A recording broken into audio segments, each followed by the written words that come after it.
अवधूत चिंतन श्री गुरुदेव दत्त श्रीपाद शिवल्लभ स्वामी की जय। सद्गुरु श्री गोपाल बाबा महाराज की जय। ईश्वरी संकल्प, सद्गुरु संकल्प किंवा श्रीपाद संकल्प कसा असतो? मागील वर्षी गणेश जयंती म्हणजे श्रीपाद जयंतीच्या दिनी सद्गुरु श्री गोपाल बाबा महाराज आश्रमतर्फे श्रीपाद शिवल्लभ चरित्रामृताचं कन्नड भाषेतील प्रकाशन प्रकाशित व्हायचं होतं।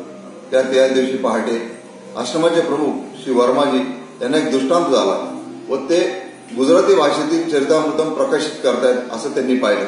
त्यांनी हा निरोप मला कळवला की असा असा दृष्टांत आहे म्हणून, आणि आपल्याला गुजराती भाषेचं प्रकाशन लवकरच हाती घ्यावं लागेल।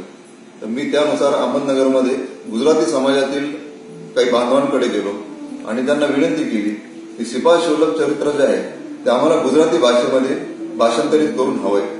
तर त्यांनी आम्हाला सांगितलं की आम्हाला महाराष्ट्रात येऊन नगरला येऊन जवळ 5 पिढ्या म्हणजे 100 वर्षाच्या वर झालेले आहे आणि आमची जी भाषा आहे शुद्ध गुजराती राहिलेली नाही, तर तुम्हाला गुजराती लोकांनाच संपर्क करणं खूप आवश्यक आहे। तर हा प्रश्न पडला आणि मी फेसबुकवर ही पोस्ट केली की असं असं गुजराती भाषांतर करून हवं आहे, तर कोण सेवाभावी वृत्तीने भाषांतर करून देईल म्हणून। तर त्या दिवशी संध्याकाळी मला श्री मुकेश भट हे अहमदाबादच्या पुढे राहतात, फेसबुकवर फ्रेंड आहेत, त्यांनी मला फोन केला आणि त्यांनी मला एक नंबर दिला बडोद्याचे श्री योगेश भाई व्यास। हे योगेश भाई व्यास हे श्री रंगावधूत महाराज नारेश्वर या ट्रस्टवर संस्थापक अध्यक्ष आहेत। तर मी योगेश व्यासांना फोन केला आणि त्यांना रिक्वेस्ट केली। ते म्हणे बघू तू माझ्याकडे चरित्र पाठवा। मग त्यांना चरित्र आणि बाबांचं प्रसाद वस्त्र कुरिअरने पाठवलं। त्यानंतर काही दिवसांनी मला योगेश व्यासांचा फोन आला। त्यांनी सांगितलं की श्री वासुदेवजी नंदुरबारकर म्हणून जे गृहस्थ आहेत त्यांना मी भाषांतराला हे चरित्रामृतम सोपवलं आहे। त्यानंतर काही महिन्यांनी हे चरित्रामृताचं पूर्ण भाषांतर झालं। वासुदेवजींचा कायम संपर्क होता।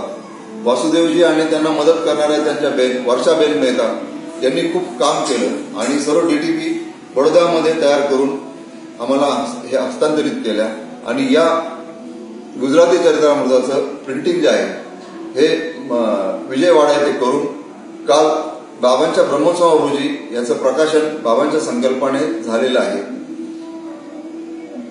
अवधूत चिंतन श्री गुरुदेव दत्त श्रीपाद शिवल्लभ स्वामी की जय। In the last year on the day of Ganesh Jayanti, which is also Shripad Jayanti, Sadguru Gopal Baba Ashram was going to deliver the Kannada edition of Shripad Shivalabh Charitamritam. But on the same day, in the early morning, our main trustee, Shri Aluri Verma, got a dream. In that dream, he saw that he is publishing a Gujarati edition of Shripad Shivalabh Charitamritam. He called me.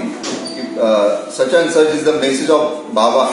Baba himself is Shripad Shivalabha. Then I went to some Gujarati brothers in Ahmednagar. I asked them to translate the Charitamritam in Gujarati. They told me that we are Maharashtra since 100 of years and our language is not that much pure Gujarati. So you please contact to Gujarat people.